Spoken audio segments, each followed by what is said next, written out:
Not Another Cooking Show, a YouTube channel, put out this amazing recipe for weekday spaghetti that I still use years later. Let's make some spaghetti. Olive oil, garlic, fresh basil. We're gonna infuse. We're gonna be using certified San Marzanos and Parmesan cheese and salt. That's all the ingredients. Now this is on low and I'm bringing it up from cold. Once these get wilted, I'm gonna pull the basil out and keep the garlic. Then I'm using my little ninja chopper to chop up and dice up these San Marzanos. I also like to add in a little more fresh basil and garlic, and we just make a sauce going into that infused olive oil.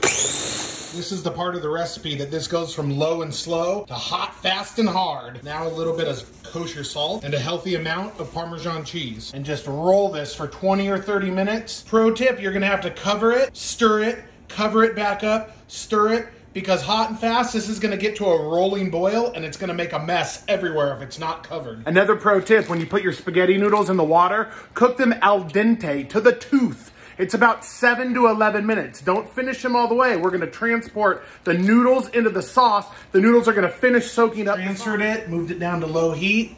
And now these noodles are gonna finish in this sauce. And once you think it's ready, it's time to plate. Less than 30 minutes. This is the sound of some good pasta. A little basil, a little more fresh parm. There you go, weeknight spaghetti.